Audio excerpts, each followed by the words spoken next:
ಕೊಡ್ತೀನಿ ನಾನು ಅಂತ. ಆ ಕೇಳಿ ಕೊಡ್ತೀನಿ ಅನ್ನೋದನ್ನೇ ತಗೊಂಡು ಏನೇ ಕೇಳಿ ಕೊಡುವೆ ನಾನೀಗ ಅಂತ ಬರ್ದಿರ್ತೀನಿ. ಹೀರೋ ಎಂಟ್ರಿ ಸಾಂಗ್ ಗಳೇ ಇದ್ದಿದ್ದ ಕಾಲದಲ್ಲಿ ಹೀರೋಯಿನ್ ಎಂಟ್ರಿ ಸಾಂಗ್ ತರ ಮಾಡಿದ್ದು. ಬಟ್ ಆ ಸಿನಿಮಾದಲ್ಲಿ ಹಂಸಲೇಖ ಬಂದ ಮೇಲೆ ಆ ಸಿನಿಮಾದಿಂದಾಗ ಅವರು ಬರೀಲಿಲ್ಲ. ಓಕೆ ಸರ್, ತುಂಬಾ ವಿಷಯಗಳು ಹೇಳಿದ್ವಿ ನಾವು. ಐ ಥಿಂಕ್ ತುಂಬಾ ವಿಷಯಗಳ ಬಗ್ಗೆ ಡಿಸ್ಕಸ್ ಮಾಡಿದ್ವಿ.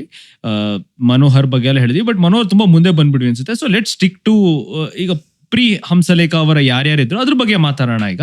ಈಗ ಒಬ್ರು ಕವಿಗಳ ಬಗ್ಗೆ ತಗೋಬೇಕಾದ್ರೆ ನೀವು ಪ್ರೀವಿಯಸ್ ಇದಲ್ಲಿ ಹೇಳೋ ತರ we spoke about Koora Seetharama Shastri. So ಅದಾದ್ಮೇಲೆ ಇನ್ಯಾರ್ದಾರು ತಗೋಬೇಕಂದ್ರೆ ನೀವು ಯಾರ್ದು ತಗೋತೀರಾ? ಕಣಗಾಲ್ ಪ್ರಭಾಕರ್ ಶಾಸ್ತ್ರಿ. ಓ ವಾವ್, ಅವರು ಪುಟ್ಟಣ್ಣ ಕಣಗಾಲ್ ಶಾಸ್ತ್ರಿ ಅವರ ಅಣ್ಣ. ಓಕೆ, ಅವರು ಕೂಡ ನಂಗೆ ನಾನು ಅವಾಗಷ್ಟೇ ಯೋಚನೆ ಮಾಡ್ತಾ ಇದ್ದೆ. ಅಂದ್ರೆ ಕನ್ನಡದಲ್ಲಿ ಈಗ ಲಿರಿಸಿಸ್ಟ್ ನಾವ್ ಏನ್ ಕರಿತೀವಿ, ಎಕ್ಸೆಪ್ಟ್ ಚಿ ಉದಯಶಂಕರ್, ತುಂಬಾ ಜನ ನಿರ್ದೇಶಕರೇ, ಅಂದ್ರೆ ನಿರ್ದೇಶಕ ಬೇರೆ ಬೇರೆ ಕೆಲಸಗಳನ್ನು ಮಾಡ್ಕೊಂಡು ಲಿರಿಸಿಸ್ಟ್ ಆದವರೇ ಹೊರತು ಮೂಲತಃ ಲಿರಿಸಿಸ್ಟ್ ಅಲ್ಲ. ಯಾರು ಆದ್ರೆ ಚಿತ್ರ ಸಾಹಿತ್ಯ ಆಗ್ಬೇಕು ಬಂದವರಲ್ಲ. ಯಾಕಂದ್ರೆ ಅವ್ರು ತುಂಬಾ ಜನ ನಿರ್ದೇಶನ ಮಾಡ್ತಿದ್ರು, ಚಿತ್ರಕಥೆ ಬರೀತಿದ್ರು, ಕತೆ ಬರೀತಿದ್ರು. ಸೊ ಮಧ್ಯದಲ್ಲಿ ಅವ್ರು ಕೆಲವರು ಲಿರಿಸಿಸ್ಟ್ ಆಗಿ ಬದಲಾಗಿ ಎರಡನ್ನೂ ಮಾಡಕ್ ಶುರು ಮಾಡಿದ್ರು, ನಿರ್ದೇಶನ ಮಾಡ್ತಿದ್ರು. ಹಂಗೆ ಕಣಗಾಲ್ ಪ್ರಭಾಕರ್ ಶಾಸ್ತ್ರಿ ಕೂಡ ತುಂಬಾ ಒಳ್ಳೆಯ ನಿರ್ದೇಶಕರು, 3-4 ಒಳ್ಳೊಳ್ಳೆ ಸಿನಿಮಾಗಳನ್ನ ನಿರ್ದೇಶನ ಮಾಡ್ತಿದ್ರು. ಬಟ್ ಅದೇನಾಯ್ತು ಅಂತಂದ್ರೆ ಅವರ ಎರಾದಲ್ಲಿ ಏನಾಗಿತ್ತು ಅಂತಂದ್ರೆ ಇವ್ರು ತುಂಬಾ ಚೆನ್ನಾಗಿ ಸಾಹಿತ್ಯದ ಬಗ್ಗೆ ಹಿಡಿತಾ ಇದ್ದಿದ್ದಕ್ಕೆ ಇವ್ರ ಹತ್ರ ಒಂದು ಹಾಡುಗಳನ್ನ ಬರೀರಿ ಅನ್ನೋ ತರದಲ್ಲಿ ಅವ್ರ ಹತ್ರ ಕೇಳಿ ಕಣಗಾಲ್ ಪ್ರಭಾಕರ್ ಶಾಸ್ತ್ರಿಗಳು ಮಧ್ಯದಲ್ಲಿ ಅವರು ಸಾಹಿತ್ಯಾಗಿಯೂ ಬದಲಾದ್ರು. ಯಾವ ತರ ಸಾಂಗ್? ತುಂಬಾ ಕನ್ನಡದಲ್ಲಿ ಅಂದ್ರೆ ನಿಮ್ ಕಣಗಾಲ್ ಪ್ರಭಾಕರ್ ಶಾಸ್ತ್ರಿ ಅವರ ಹಾಡುಗಳನ್ನ ನೋಡಿದ್ರೆ ನಾವು ಗ್ರೇಟೆಸ್ಟ್ ಕನ್ನಡದ ಹಿಟ್ ಅಂತ ಹೇಳ್ತೀವಲ್ಲ, ನಾವು ಒಲವೇ ಜೀವನ ಸಾಕ್ಷಾತ್ಕಾರ ಅದು ಬರ್ದಿದ್ದು ಕಣಗಾಲ್ ಪ್ರಭಾಕರ್ ಶಾಸ್ತ್ರಿ ಅವರು. ಹಂಗಾಗಿ ಆ ಇಡೀ ಅಂದ್ರೆ ಪುಟ್ಟಣ್ಣ ಕಣಗಾಲ್ ಸಿನಿಮಾಗಳ ತುಂಬಾ ಬೆಸ್ಟ್ ಹಾಡುಗಳನ್ನ ನಿಮ್ಗೆ ತಗೊಂಡ್ರೆ ಅದರಲ್ಲಿ ತುಂಬಾ ಒಳ್ಳೊಳ್ಳೆ ಹಾಡುಗಳು ಅವರಿಗೆ ಬರುತ್ತೆ. ಈಗ ಕನ್ನಡ ನಾಡಿನ ರಸಿಕರ ಮನವ, ಸೂರೆಗೊಂಡ ನಾಯಕಿ, ರಂಗನಾಯಕಿ, ಆ ಹಾಡು ಬರೆದಿದ್ದು ಕೂಡ ಕಣಗಾಲ್ ಪ್ರಭಾಕರ್ ಶಾಸ್ತ್ರಿ ಅವರು. ಹಿಂಗೆ ಅಂದ್ರೆ ಒಲವೇ ಜೀವನ ಸಾಕ್ಷಾತ್ಕಾರ ಅಂತೂ ನಿಮ್ಗೆ ಇವತ್ತಿಗೂ ಅಂದ್ರೆ ನನ್ಗೆ ನೆನಪಾಗೋದು ಅಂದ್ರೆ ಅದನ್ನ ಆ ಹಾಡು ನೆನಪಾದ ತಕ್ಷಣ ನನ್ಗೆ ನೆನಪಾಗಿದ್ದು ಸೂರಿ ಅವರ ಸಿನಿಮಾದಲ್ಲಿ ಕೂಡ ಇಂತಿನ ಪ್ರೀತಿಯ ಸಿನಿಮಾದಲ್ಲಿ ಕೂಡ ಆ ಹಾಡನ್ನ ಬಳಸ್ಕೊಂಡ್ರು. ಅಂದ್ರೆ ಇಡೀ ಕ್ಲೈಮ್ಯಾಕ್ಸ್ ಅಲ್ಲಿ ಇಂತಿನ ಪ್ರೀತಿಯದಲ್ಲಿ ಒಂದು ಕ್ಲೈಮ್ಯಾಕ್ಸ್ ಅಲ್ಲಿ ಆ ಹಾಡು ಬಳಸ್ಕೋತಾರೆ. ಯಾಕಂದ್ರೆ ಅದ್ರಲ್ಲಿ ಒಂದು ಬಹಳ ಬ್ಯೂಟಿಫುಲ್ ಆಗಿರುವ ಒಂದು ಲವ್ ಸ್ಟೋರಿ ಬರುತ್ತೆ. ಯಾರಿಗೆ ರಂಗಾಯಣ ರಘು ಮತ್ತು ಇನ್ನೊಬ್ಬರ ಜೊತೆಗೆ ಒಂದು ಇದಾಗಿ ಅವರು ನಾಲ್ಗೆ ಕಟ್ ಮಾಡ್ತಾರೆ. ಅವಾಗ ನಿಮ್ಗೆ ಆ ಸಿನಿಮಾ ನೋಡ್ತಿರೋದವರು ಒಲವೇ ಜೀವನ ಸಾಕ್ಷಾತ್ಕಾರ ಹಾಡು ಅಂದ್ರೆ ಆ ಸಿನಿಮಾ ನೋಡ್ತಿರ್ತಾರೆ, ಸಾಕ್ಷಾತ್ಕಾರ ಸಿನಿಮಾವನ್ನ. ಹಂಗಾಗಿ ನಿಮ್ಗೆ ನಾವು ಅವಾಗಷ್ಟೇ ನಾವು ಕೂರಾ ಸೀತಾರಾಮ ಶಾಸ್ತ್ರಿಯ ಒಂದು ಹಾಡನ್ನ ಮಠದಲ್ಲಿ ಅಂತ ಮಾತಾಡಿದ್ವಲ್ಲ, ಹಂಗೆ ನೀವು ಅದನ್ನ ಈ ಒಲವೇ ಜೀವನ ಸಾಕ್ಷಾತ್ಕಾರ ಹಾಡನ್ನ ಮತ್ತೆ ನೀವು ರೀಯೂಸ್ ಅಂತ ನೋಡಿದಾಗ ನಿಮ್ಗೆ ಇಂತಿನ ಪ್ರೀತಿಯ ಸಿನಿಮಾದಲ್ಲಿ ಆ ಹಾಡನ್ನ ಬಳಸ್ಕೊಂಡಿದ್ದಾರೆ. ಅಂದ್ರೆ ನಮ್ಗೆ ಕನ್ನಡದಲ್ಲಿ ಯೂಶುವಲಿ ನಮ್ಮಲ್ಲಿ ದೇವದಾಸ್ ಪಾರು ಕಥೆಗಳು ತುಂಬಾ ಇದಾವೆ. ಬಟ್ ನಮ್ಮ ಕನ್ನಡಕ್ಕೆ ಒಂದು ಗ್ರೇಟೆಸ್ಟ್ ಲವ್ ಸ್ಟೋರಿ ಅಂದ್ರೆ ಫೇಲ್ಯೂರ್ ಆದ ಲವ್ ಸ್ಟೋರಿ ಅಂತ ನೋಡಿದಾಗ ನಿಮ್ಗೆ ನೆನಪಾಗೋದು ನಮಗೆ ಸಾಕ್ಷಾತ್ಕಾರ. ಯಾಕಂದ್ರೆ ಇಡೀ ಒಂದು ಸಿನಿಮಾದಲ್ಲಿ ನಿಮ್ಗೆ ಇದಾಗ್ತಾ ಹೋಗುತ್ತೆ. ಅಂದ್ರೆ ಇಡೀ ಸಿನಿಮಾದಲ್ಲಿ ಅವಳು ಮದುವೆ ಆಗ್ತಾರೆ ಅಂತ ಆಗತ್ತೆ. ಬಟ್ ಇಡೀ ಒಂದು ವ್ಯವಸ್ಥೆ ಮತ್ತು ಒಂದು ವಿಧಿ ಅವರನ್ನ ಬೇರೆ ಮಾಡಿ ಸಾವಲ್ಲಿ ಅವರಿಬ್ರು ಒಂದಾಗ್ತಾರೆ. ಹಂಗಾಗಿ ನಿಮ್ಗೆ ಆ ಇಡೀ ಸಾಕ್ಷಾತ್ಕಾರ ಅನ್ನೋ ಒಂದು ಸಿನಿಮಾ ಇದೆಯಲ್ಲ, ಅದಕ್ಕೆ ಒಂದು ಟೈಟ್ಲ್ ಸಾಂಗ್ ತರ ಅಂದ್ರೆ ಆ ಇಡೀ ಒಂದು ಥೀಮ್ ಸಾಂಗ್ ತರ ನಮ್ಗೆ ಇದಾಗೋದು ಒಲವೇ ಜೀವನ ಸಾಕ್ಷಾತ್ಕಾರ. ಒಲವಿನ ಪೂಜೆಗೆ ಒಲವೇ ಮಂದಾರ, ಒಲವೇ ಬಾಳಿನ ಮಮಕಾರ ಅಂತ ಆಗಿ ಒಂದು ಸಾಕ್ಷಾತ್ಕಾರ ಅನ್ನೋ ವರ್ಡ್ ಇದೆಯಲ್ಲ, ಅದು ತುಂಬಾ ಒಂದು ಫಿಲಾಸಫಿಕಲ್ ಲೈನ್. ಅದು ಅಂದ್ರೆ ಅದು ಪ್ರೀತಿಗೆ ಅದನ್ನ ತಂದಿದ್ದೆ ಕಣಗಾಲ್ ಪ್ರಭಾಕರ್ ಶಾಸ್ತ್ರಿಗಳು. ಅಂದ್ರೆ ಅದನ್ನು ಯೂಶುವಲಿ ಸಾಕ್ಷಾತ್ಕಾರ ನಾವೇನ್ ಮಾಡ್ತೀವಿ, ದೇವ್ರ ಸಾಕ್ಷಾತ್ಕಾರ ಅಂತ ಹೇಳ್ತೀವಿ. ಅಂದ್ರೆ ದೇವ್ರ ಪ್ರತ್ಯಕ್ಷ ಆಗೋದು ಅಂದ್ರೆ ಅದು ನಮ್ಗೆ ಇದು ಅಂದ್ರೆ ಮನುಷ್ಯರ ಜೀವನಕ್ಕಿಂತ ಮೀರಿದ್ದು ಅಂತ ಹೇಳೋದಕ್ಕೆ ನಾವು ಯೂಶುವಲಿ ಸಾಕ್ಷಾತ್ಕಾರ ಅಂತ ಮಾಡ್ತೀವಿ. ಆದ್ರೆ ಅದನ್ನ ಪ್ರೀತಿಯ ಅಂತ ಒಂದು ಸಾಕ್ಷಾತ್ಕಾರ ಅನ್ನೋದನ್ನ ಒಂದು ಕಣಗಾಲ್ ಪ್ರಭಾಕರ್ ಶಾಸ್ತ್ರಿಗಳು ಅದನ್ನ ಬರೆದಿರೋದು ನಿಮ್ಗೆ ಕಣಗಾಲ್ ಶಾಸ್ತ್ರಿ ಅವರನ್ನ ನಿಮ್ಗೆ ಯಾವತ್ತಿಗೂ ಜೀವಂತವಾಗಿಡತ್ತೆ. ಅಂದ್ರೆ ಅವರ ಹೆಸರು ನೆನಪು ಮಾಡ್ಕೋತಾ ಇರ್ಬೋದು. ಅದು ನೀವು ಹೇಳಿದಂಗೆ ನಮ್ಗೆ ಕಣಗಾಲ್ ಪ್ರಭಾಕರ್ ಶಾಸ್ತ್ರಿ ಬರೆದಿದ್ದು ಅಂತ ನೆನಪಾಗದೇ ಇರ್ಬೋದು. ಆ ಹಾಡು ಹೇಳಿದ ತಕ್ಷಣ ನಿಮ್ಗೆ ಇಡೀ ಕನ್ನಡಿಗರು ಆ ಹಾಡಿಂದ ಕನೆಕ್ಟ್ ಆಗ್ತಾರೆ. ಅದು I think Duniya Suri was more influenced by this song. ಯಾಕೆಂದ್ರೆ ದುನಿಯಾನಲ್ಲೂ ಲಾಸ್ಟ್ ಅಲ್ಲಿ ಇಬ್ರು ಹೀರೋಯಿನ್ ಸತ್ತೋಗ್ತಾರಲ್ಲ. ಐ ಥಿಂಕ್ ಸಂದರ್ಶನದಲ್ಲೂ ಯಾವ್ದೋ ಸಂದರ್ಶನದಲ್ಲಿ ಹೇಳಿದ್ದಾರೆ. I remember him saying it. And Ranganayaki I didn't know ಇದು ಕನ್ನಡ ನಡಿ ಅಂದ್ರೆ ಐ ಥಿಂಕ್ ಅದು ಅಂಬರೀಷ್ ಹಾಡೋದು. ಹೌದೌದು, ಅವ್ರಿಗೆ ಹೇಳೋದು ಅಂದ್ರೆ ಅವ್ರಿಗೆ ಆಕ್ಚುಲಿ ಆರತಿ ಮೇಲೆ ಲವ್ ಇರತ್ತೆ. ಬಟ್ ಆಮೇಲೆ ಗೊತ್ತಾಗತ್ತೆ ಅವ್ರು ಬೇರೆಯವ್ರು ಮದುವೆ ಆಗ್ತಿದ್ದಾರೆ ಅಂತ. ಅದಾದ್ಮೇಲೆ ಒಂದು ಸಹೋದರಿ ಅಂತ ಅದು ಇಡೀ ಇದರಲ್ಲಿ ಬರುತ್ತೆ ಅಂದ್ರೆ ಫುಲ್ ಫಿಲಮ್ ಅಲ್ಲಿ ಅಂಬರೀಶ್ ಸಹೋದರನಾಗೆ ನಿಂತ್ಕೋತಾರೆ. ಹೌದು, ಕೊನೆಯವರೆಗೂ ನಿಂತ್ಕೋತಾರೆ. ಅಂದ್ರೆ ಐ ಥಿಂಕ್ ಲುಕ್ ಒಂದು ಕಾಲದಲ್ಲಿ ಬರೀ ಹೀರೋ ಎಂಟ್ರಿ ಸಾಂಗ್ ಗಳೇ ಇದ್ದಿದ್ ಕಾಲದಲ್ಲಿ ಹೀರೋಯಿನ್ ಎಂಟ್ರಿ ಸಾಂಗ್ ತರ ಮಾಡಿದ್ದು ರಂಗನಾಯಕಿಲಿ ಐ ಥಿಂಕ್ ಕಣಗಲ್ ಪ್ರಭಾಕರ್ ಶಾಸ್ತ್ರಿ ಅವರಿಗೆ. ಖಂಡಿತ. ನನಗೆ ಕಣಗಲ್ ಪ್ರಭಾಕರ್ ಶಾಸ್ತ್ರಿನೇ ಒಂದ್ ಇನ್ಸಿಡೆಂಟ್ ಇದೆ ಸರ್, ಐ ಡೋಂಟ್ ನೋ ಇದು ನಿಮಗ್ ಗೊತ್ತೋ ಗೊತ್ತಿಲ್ವೋ. ಇದು ಕುಲವಧು ಅನ್ಸುತ್ತೆ ಈ ಫಿಲಮ್ ಅಲ್ಲಿ. ಈ PB ಶ್ರೀನಿವಾಸು ಮತ್ತೆ ಕಣಗಲ್ ಪ್ರಭಾಕರ್ ಶಾಸ್ತ್ರಿ ಮತ್ತೆ GK ವೆಂಕಟೇಶ್ ಅವರ ಸಂಗೀತ ನಿರ್ದೇಶನ ಆಯ್ತು. ಅವ್ರಿಗೆಲ್ಲ ಏನಾಗಿದೆ, ಅವ್ರಿಗಾಗಿಯೋ PB ಶ್ರೀನಿವಾಸ್ ಜ್ಞಾಪಕ ಇಲ್ಲ, but everybody had a crush on Lata Mangeshkar. ಆಯ್ತಾ, ಅವ್ರೆಲ್ರಿಗೂ ಲತಾ ಮಂಗೇಶ್ಕರ್ ಮೇಲೆ ಪ್ರೀತಿ ಇತ್ತು. ಈಗ ಅವ್ರ ಮೇಲೆ ಬರಿಬೇಕಾಯ್ತು ಅಂತ ಅವರು ರಾಗ ಸಂಯೋಜನೆ ಮಾಡಿದ್ದಾರೆ GK ವೆಂಕಟೇಶ್ ಅವರು. ಆ ಲಿರಿಕ್ಸ್ ನ ಬರ್ದಿದ್ದು ಕಣಗಲ್ ಪ್ರಭಾಕರ್ ಶಾಸ್ತ್ರಿ. ಅವ್ರಿಗೂ ಲತಾ ಮಂಗೇಶ್ಕರ್ ಮೇಲೆ ಕ್ರಶ್ ಇತ್ತು, ಇನ್ಕ್ಲೂಡಿಂಗ್ ಹಾಡಿದಂತ PB ಶ್ರೀನಿವಾಸ್. ಯಾಕಂದ್ರೆ ಯಾರಿಗೂ ಮದುವೆ ಆಗಿರ್ಲಿಲ್ಲ, ಇನ್ನು ಲತಾ ಮಂಗೇಶ್ಕರ್ ಮದುವೆ ಆಗಿಲ್ಲ. ಸೊ ಅದಕ್ಕೆ ಅವ್ರ ಮೇಲೆ ಅಷ್ಟು ಪ್ಯಾಷನೇಟ್ ಆಗಿತ್ತು. ಅವಾಗ ಹುಟ್ಕೊಂಡಿದ್ದ ಸಾಂಗ್ಗೆ ಒಲವಿನ ಪ್ರಿಯಲತೆ. ಸೊ ಪ್ರಿಯಲತೆ is actually the reference for Lata Mangeshkar. ಅವರು ಮೂರ್ ಜನ ಸೇರಿ ಇಷ್ಟಪಟ್ಟಿದ್ದಕ್ಕೆ ದೇ ಹ್ಯಾವ್ ರಿಟರ್ನ್. ಈ ಹಾಡು ಹಂಗೆ ಬರ್ದಿದ್ದು ಅಂತ ಒಂಥರ ಲೆಜಸಿ ತರ ಆಗೋಗಿದೆ. ಬಟ್ ಇವತ್ತಿಗೂ ಗೊತ್ತಿಲ್ಲ ಅಂದ್ರೆ, ಯಾಕೆಂದ್ರೆ ಅದನ್ನ ಕನ್ಫರ್ಮ್ ಮಾಡಕ್ ಯಾರು ಇಲ್ಲ. ಇದು ನನಗೆ AR ಮಣಿಕಾಂತ್ ಅವರ ಹಾಡು ಹುಟ್ಟಿದ ಸಮಯದಲ್ಲಿ ಅಂದ್ರೆ ಕೆಲವೊಂದು ವಿಷಯಗಳು ಏನಾಗತ್ತೆ ಗೊತ್ತಾ, ನಿಮ್ಗೆ ಅಥೆಂಟಿಕೇಶನ್ ಗಿಂತ ಮೀರಿ ಲೆಗಸಿ ಆದ್ಮೇಲೆ ಏನು ಮಾಡಕ್ಕಾಗಲ್ಲ. ಸೊ ಇದನ್ನ ಹೇಳಕ್ ಇವತ್ತು ಯಾರು ಇಲ್ಲ, ಬಟ್ ಇದಿದ್ರು ಕೂಡ ಏನು ತಪ್ಪಿಲ್ಲ ಅಂತ. ತಪ್ಪಿಲ್ಲ. ಮೂರು ಜನ ಒಂದು ಮ್ಯೂಸಿಕ್ ಲವರ್ ಆಗಿರೋದ್ರಿಂದ ಇದ್ರೂ ಇರಬಹುದು ಅನ್ಸುತ್ತೆ. ಯಾಕಂದ್ರೆ ಲತಾ ಮಂಗೇಶ್ಕರ್ ಅಂತ ಲೆಜೆಂಡ್ ಇಷ್ಟಪಟ್ಟರು ಇದ್ರೂ ಇರಬಹುದು ಅಂತ ಅನ್ಸುತ್ತೆ. ನಿಮ್ಗೆ ನೋಡಿ, ಒಲವಿನ ಪ್ರಿಯಲತೆಯ ಒಂದು ಇದರಲ್ಲಿ ಅಂದ್ರೆ ಒಂದು ಟಕ್ ಟಕ್ ಟಕ್ ಟಕ್ ಅಂತ ಸೌಂಡ್ ಬರುತ್ತೆ. ಅಂದ್ರೆ ಇಡೀ ಹಾಡಲ್ಲಿ ಅವ್ರು ಕಂಪೋಸ್ ಮಾಡಿರೋದು ಇದೆಯಲ್ಲ, ಅದು ನಿಮ್ ಸುಮ್ನೆ ಕೇಳಿದ್ರೆ ಅದು ಒಂದು ವಿಷಾದದ ಗೀತೆ ತರ ಕಾಣಿಸುತ್ತೆ. ಅಂದ್ರೆ ವಿರಹ ಇದೆ ಅದರಲ್ಲಿ. ಇವನ್ನ ಚಿತ್ರೀಕರಿಸಬೇಕಾದ್ರೆ ಸ್ವಲ್ಪ ವಿಷಾದದಲ್ಲಿ, ಆದ್ರೆ ನಿಮ್ಗದು ಲವ್ ಸಾಂಗ್. ಆದ್ರೆ ನಿಮ್ಗೆ ಆ ಲವ್ ಸಾಂಗ್ ಅಲ್ಲಿ ಒಂದು ತುಂಬಾ ಪ್ಯಾಥೋ ಇದೆ. ಅಂದ್ರೆ ಅದು ನೀವು ಪ್ಯಾಸ ಸಿನಿಮಾಗಳ ಗುರುದತ್ ಸಿನಿಮಾಗಳ ಒಂದು ಇದಿದೆಯಲ್ಲ, ಪ್ಯಾಥೋ ಇದೆಯಲ್ಲ, ಆ ಪ್ಯಾಥೋ ಇರುವ ಹಾಡು ಆದ್ರೆ ಒಂದು ಲವ್ ಸಾಂಗ್ ಅದು.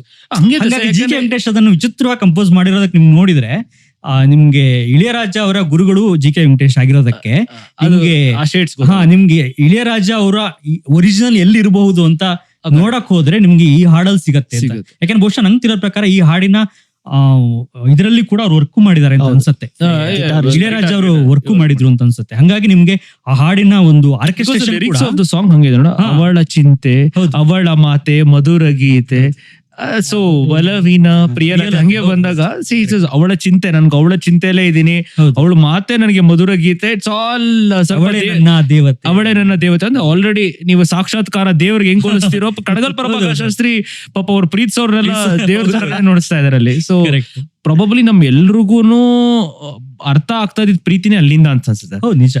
ಅಂದ್ರೆ ನಾವು ಮೊದ್ಲಿಂದನೂ ಪ್ರೀತಿ ನಮ್ಗೆ ಈಗಿನ ನಂತರದಲ್ಲಿ ಅದೊಂಥರ ತುಂಬಾ ಲಿಬರಲೈಸ್ ಆಯ್ತು ಅಂತ ಅನ್ಸುತ್ತೆ. ಅಂದ್ರೆ ಲವ್ ನಾವು ಮೊದ್ಲಿಂದನೂ ನಾವು ನೋಡಿದ್ದಿದ್ಯಲ್ಲ, ಅದೊಂಥರ ಬಹಳ ದೊಡ್ಡದು. ಅಂದ್ರೆ ನಮ್ಗೆ ಈ ಅಂದ್ರೆ ನಮ್ಮ ಮನುಷ್ಯರಿಗೆ ಸಿಗುವ ದೊಡ್ಡ ಉಡುಗೊರೆ ಲವ್ ಅಂತ ನೋಡ್ತಿದ್ವಲ್ಲ, ಹಾಗಾಗಿ ದಾಂಪತ್ಯ ಹಂಗೆ ನೋಡ್ತಿದ್ವಿ. ಹಂಗೆ ಅವ್ರು ನಮ್ಮ ಸಾಂಗ್ ಗಳ ಕೊಡುಗೆನೆ ಅದು.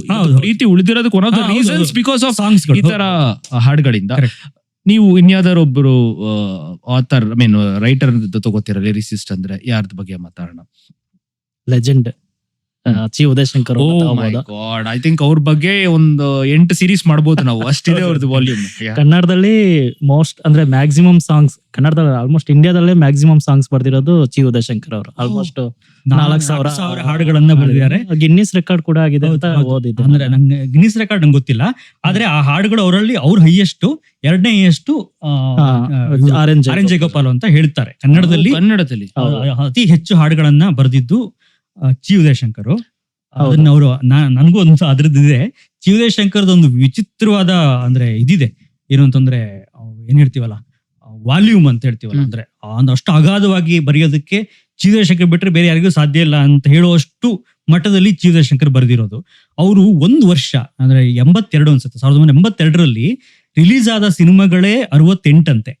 ಅದರಲ್ಲಿ 39 ಸಿನಿಮಾಗಳಿಗೆ ಹಾಡು, ಚಿತ್ರಕಥೆ, ಸಂಭಾಷಣೆಯನ್ನ ಬರೆದಿರೋದು ಚಿ ಉದಯಶಂಕರ್. 1 ವರ್ಷದಲ್ಲಿ 39 ಸಿನಿಮಾಗಳು. ಅಂದ್ರೆ ಅವರ ಆ ರೆಕಾರ್ಡ್ ಯಾರು ಬ್ರೇಕ್ ಮಾಡಿಲ್ಲ ಇನ್ನು. ಅಂಡ್ ಅವರು ಕೆಲವು ಹಾಡುಗಳನ್ನ 5 ನಿಮಿಷದಲ್ಲಿ ಬರೆಯೋರು. ಈಗ ಯಾವ್ದು ಅಂತಂದ್ರೆ ಅವರ ಇದಿದೆಯಲ್ಲ, ಆಟೋ ರಾಜ ಸಿನಿಮಾದ ನಲಿವಾ ಗುಲಾಬಿ ಹೂವೆ ಇದೆಯಲ್ಲ, ಆ ಹಾಡನ್ನ ಅವರು 5 ನಿಮಿಷದಲ್ಲಿ ಬರ್ದಿರೋದು. ಓ 5 ನಿಮಿಷದಲ್ಲಿ ಬರೆದಿದ್ದು ನಲಿವಾ ಗುಲಾಬಿ ಗುಲಾಬಿ ಹೂವೆ. ಈಗೆಲ್ಲ ಹಾರ್ಟ್ ಬ್ರೇಕ್ ಇವತ್ತಿಗೂ heart break ನ songs ಎಲ್ಲ ಉಳ್ಕೊಂಡಿದೆ. ಅಂಡ್ ಅವ್ರದ್ದೊಂದು ಇನ್ನೊಂದು ಮಜಾ ಅಂದ್ರೆ ಗೊತ್ತಿಲ್ಲ ನಂಗೆ ಇದೆಲ್ಲ ಲೆಗಸಿಗಳು ಮತ್ತೆ ಏನು ಅವ್ರದ್ದೊಂದು ಅವಾಗ ಸಿಲೋನ್ ಬರ್ತಾ ಇತ್ತು ಅಂದ್ರೆ ಅವಾಗ ರೇಡಿಯೋ ಸಿಲೋನ್ ಬರ್ತಾ ಇತ್ತು ಸ್ಟೇಷನ್. ಹೌದೌದು. ಒಂದ್ಸಲ ಸಿಲೋನ್ ಸ್ಟೇಷನ್ ಅಲ್ಲಿ ಹಾಡು ಬರ್ತಾ ಇತ್ತಂತೆ.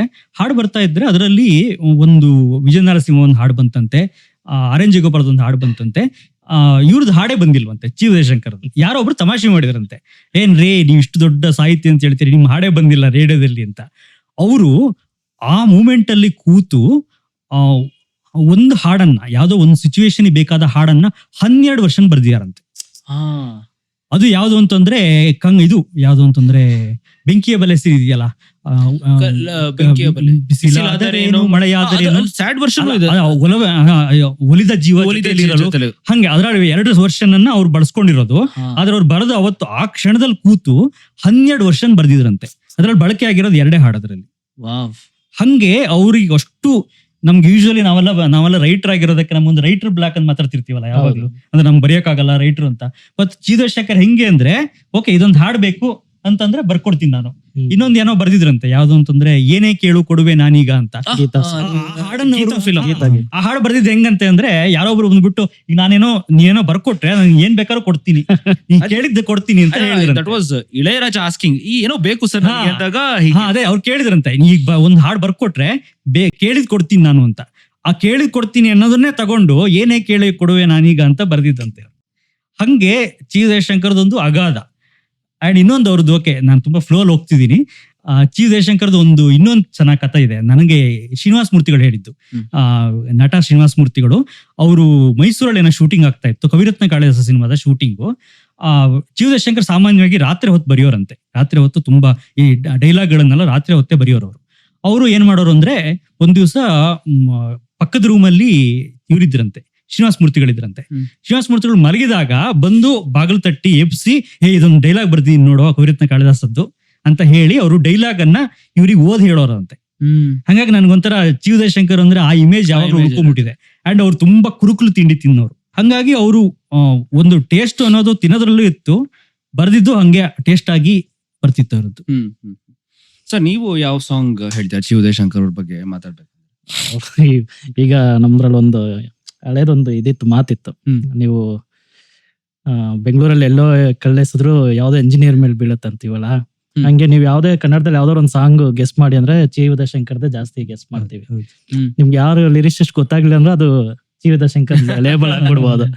ಅವ್ರದ್ದೊಂದು ತುಂಬಾ ಸ್ಪೆಷಾಲಿಟಿ ಏನಂದ್ರೆ, ಅದೇ ನಿಮ್ಗೂ ಗೊತ್ತಿದೆ, ನೀವು ಅಂದ್ರೆ ತುಂಬಾ ಜನ ಅದನ್ನ ಅವ್ರದ್ದು ಬೌಂಡ್ರೀಸ್ ಅಂತ ಹೇಳ್ತಾರೆ, ಅಂದ್ರೆ ಕೆಲವೇ ಪದಗಳು ಇಟ್ಕೊಂಡು ಬರೀತಾರ ಅಂತ. ನನಗೆ ಅನ್ಸುತ್ತೆ ಅವರು ಒನ್ ಡೇಲಿ ಕೊಹ್ಲಿ ತರ, ಅವರು ಹಂಸಲೇಖ T20 ಕೊಹ್ಲಿ ತರ.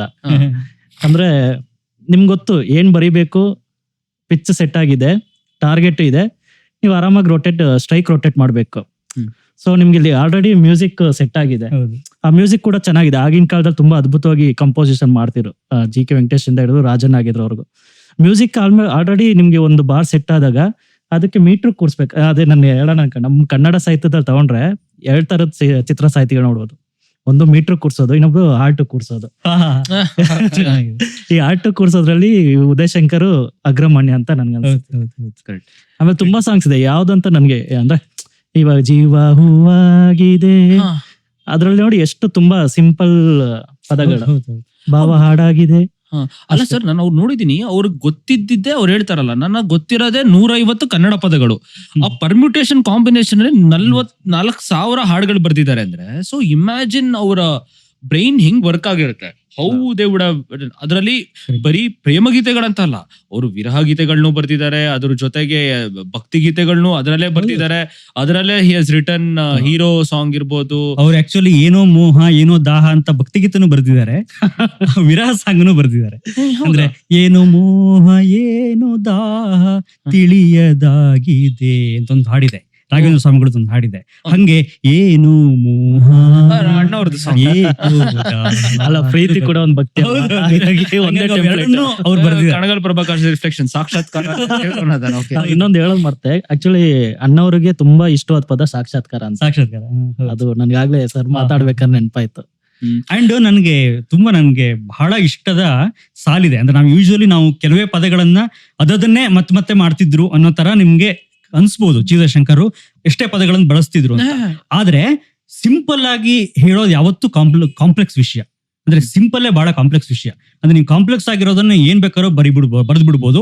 ಬೇಕಾದ್ರೆ ಯಾರೋ ಒಬ್ರು ಒಂದು ಕಾಂಪ್ಲೆಕ್ಸ್ ಆಗಿರೋ ಒಂದು ಕವಿತೆ ಬರೆದು ಈಗಲೂ ಅದನ್ನ 50 ವರ್ಷದ ನಂತರವೂ ಅದನ್ನ ಡಿಕೋಡ್ ಮಾಡಕ್ಕೆ ಜನ ಟ್ರೈ ಮಾಡ್ತಿರಬಹುದು. ಆದ್ರೆ ಒಂದು ಸಿಂಪಲ್ ಆಗಿ ದೊಡ್ಡ ವಿಷಯವನ್ನ ಸಿಂಪಲ್ ಆಗಿ ಹೇಳೋದಿದೆಯಲ್ಲ, ಅದು ಜೀವಶಂಕರ್ ಬ್ರಿಲಿಯಂಟ್ ಆಗಿ ಮಾಡೋರು. ಅಂದ್ರೆ ಅವರಿಗೆ ಒಂಥರ ನಮ್ ಕಡೆ ಹೇಳ್ತೀವಲ್ಲ ಎಡ್ಗೇಲ್ ಮಾಡೋದು ಅಂತ, ಹಂಗಾಗಿ ತುಂಬಾ ಸಲೀಸಾಗಿ ಮಾಡೋರು. ಈಗ ಫಾರ್ ಎಕ್ಸಾಂಪಲ್ ಅವ್ರ ದಾಂಪತ್ಯದ ಬಗ್ಗೆ ಬರ್ದಿದ್ದಾರೆ ಒಂದು ಯಾವ್ದೋ ಒಂದು ಸಿನಿಮಾದ ಹಾಡೋದು. ಆ ಸಿನಿಮಾ ಹಾಡು ಹೆಂಗಿದೆ ಅಂತಂದ್ರೆ, ಬೇರೆ ಏನು ನೋಡದ ಹಾಗೆ ಮೋಡಿಯಾ ನೀ ಮಾಡಿದೆ ಅಂತ ಸ್ಟಾರ್ಟ್ ಆಗತ್ತೆ. ಹೀರೋ ಹೇಳ್ತಾನೆ, ನೀನ್ ಹೆಂಗ್ ಮಾಡಿದ ನಂಗೆ ಅಂದ್ರೆ, ಬೇರೆ ಏನು ಬೇಡದ ಹಾಗೆ ಮೋಡಿಯಾ ನೀ ಮಾಡಿದೆ ಅಂತ ಸ್ಟಾರ್ಟ್ ಆಗತ್ತೆ. ಅಂದ್ರೆ ನಾ ಹೇಳೋದು ಅಂದ್ರೆ ದಾಂಪತ್ಯದಲ್ಲಿ ಹೆಂಗಿದೆ ಅಲ್ಲ ಮುಂದ್ ಬರುತ್ತೆ. ಆ ಹಾಡು ನಂಗೆ ನೆನಪಾಗ್ತಿಲ್ಲ. ಆದ್ರೆ ಅದು ವಿಷಯ ಏನು ಅಂತಂದ್ರೆ, ದಾಂಪತ್ಯದಲ್ಲಿ ಅವ್ನು ಹುಡುಗ ಹೇಳೋದು, ಬೇರೆ ಏನು ನೋಡದ ಹಾಗೆ ಮೋಡಿಯಾ ನೀ ಮಾಡಿದೆ ಅಂತ ಹುಡುಗ ಹೇಳ್ತಾನೆ. ಅಂದ್ರೆ ನೀನ್ ಹೆಂಗ್ ಮಾಡ್ಬಿಟ್ಟೆ ನಂಗೆ ಅಂದ್ರೆ, ನಾನು ಇನ್ನು ಮದುವೆ ಆದ್ಮೇಲೆ ಯಾರನ್ನು ನೋಡಕ್ಕೆ ಅನ್ಸಿಲ್ಲ ನಂಗೆ, ನೀನೇ ಬೆಸ್ಟ್ ಅಂತ ಅನ್ಸ್ಬಿಟ್ಟೆ ನಂಗೆ ಅಂತ. ಅಂದ್ರೆ ಎಷ್ಟು ಗ್ರೇಟೆಸ್ಟ್. ಅದು ಆದ್ಮೇಲೆ ಅವಳು ಒಂದ್ ಹೇಳ್ತಾಳೆ, ಬೇರೆ ಏನು ಕಾಣದ ಹಾಗೆ ಮಾಯವಾ ನೀ ಮಾಡಿದೆ ಅಂತ. ಅಂದ್ರೆ ನನ್ಗೇನು ಬೇರೆ ನೋಡಕ್ ಆಗಿಲ್ಲ ಅಂತ, ಅಷ್ಟು ಪ್ರೀತಿ ನೀನ್ ನಂಗೆ ಕೊಟ್ಟೆ ಅಂತ. ಅಂದ್ರೆ ದಾಂಪತ್ಯ ಕೊನೆಗೂ ಬೇಕಾಗೋದು ಏನ್ ಗೊತ್ತಾ, ಬೇರೆ ಏನು ನೋಡದ ಆಗಿರೋದು ಮತ್ತು ಬೇರೆ ಏನು ಬೇಡದೆ ಇರುವ ಅಷ್ಟು ಅಂದ್ರೆ ಸ್ಯಾಟಿಸ್ಫೈಡ್ ಆಗಿರೋದು ಸಂಸಾರದಲ್ಲಿ, ಅಂದ್ರೆ ಗಂಡನ್ಗೆ ಅಥವಾ ಹೆಂಡತಿಗೆ. ಅಂದ್ರೆ ಅದನ್ನ ಎಷ್ಟು ಸಿಂಪಲ್ ವಿಷಯ ಅದು. ಬೇರೆ ಏನು ನೋಡದ ಹಾಗೆ ಅಂತ ಹೇಳೋದಿದ್ಯಲ್ಲ, ಅದು ಯಾರೋ ಒಬ್ರು ನಮ್ಗೆ ಈಗ ಅನ್ಸತ್ತೆ ಸಿಂಪಲ್ ಆಗಿ ಬರ್ದ್ಬಿಟ್ಟಿದಾರಲ್ಲ ಅಂತ. ಆದ್ರೆ ಅಷ್ಟು ಸಿಂಪಲ್ ಆಗಿ ಬರೆಯೋದಕ್ಕೆ ಒಂದು ಜೀವನದ ಅಂಡರ್ಸ್ಟ್ಯಾಂಡಿಂಗ್ ಇರ್ಬೇಕಲ್ಲ, ಅದನ್ನ ಹೇಳ್ಬೇಕಲ್ಲ ಎಲ್ರಿಗೂ. ಹಂಗಾಗಿ ನನಗೆ ಇವತ್ತಿಗೂ ಗ್ರೇಟೆಸ್ಟ್ ಸಾಲುಗಳನ್ನ ಜೀವಶಂಕರ್ ಸಿಂಪಲ್ ಆಗಿ ಬರೆದಿದ್ದಾರೆ. ಹಂಗಾಗಿ ಅಷ್ಟು ಇವತ್ತಿಗೂ ಉಳ್ಕೊಳ್ತಾರೆ ಅವ್ರು. ನಿಮ್ಗೆ ಅಲ್ಲ, ಇವಾಗ ಸರ್ ಹೇಳ್ತಿದಂಗೆ ಕಸ್ತೂರಿ ನಿವಾಸದಲ್ಲಿ ನೀ ಬಂದು ನಿಂತಾಗ ಸಾಂಗ್ ಇದೆಯಲ್ಲ, ಅದ್ರ ಸ್ಟಾರ್ಟಿಂಗು ನೀ ಬಂದು ನಿಂತಾಗ ನಿಂತು ನೀನ್ ನಕ್ಕಾಗ ಸೋತೆ ನಾನಾಗ, ಅಂದ್ರೆ ಒಂದು ಫಿಸಿಕಲ್ ಆಗಿ ಅವ್ಳು ಬಂದು ನಿಂತ್ಲು ಅಂತ ಒಂದ್ ಬರೀತಾರೆ.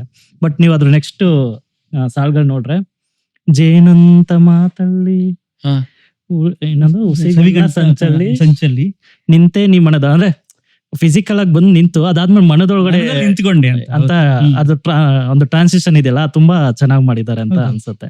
ಆತರ ತುಂಬಾ ಸಾಂಗ್ಸ್ ಇದೆ. ಅಂದ್ರೆ ನಾವು ಮಾತಾಡ್ತಾ ಇದ್ರೆ ಇಡೀ ದಿನ ಮಾತಾಡ್ಬೋದು. ನನಗೆ ನೀವು ದಾಂಪತ್ಯ ಅಂದ ತಕ್ಷಣ ಅವರು ಈ ರಾಜ್ಕುಮಾರ್ ಎಷ್ಟೋ ಫಿಲಮ್ ಅಲ್ಲಿ ನಂಗೆ ಭಾಗ್ಯವಂತರ ಬರ್ತಾರೆ, ನಿನ್ನ ನನ್ನ ಮನವು ಸೇರಿ ಆ ಸಿಚುಯೇಷನ್ ಆ ಸಾಂಗು ಯಪ್ಪ ಏನ್ ತಲೆ ಅನ್ಸುತ್ತೆ sir. What the way he has pushed it.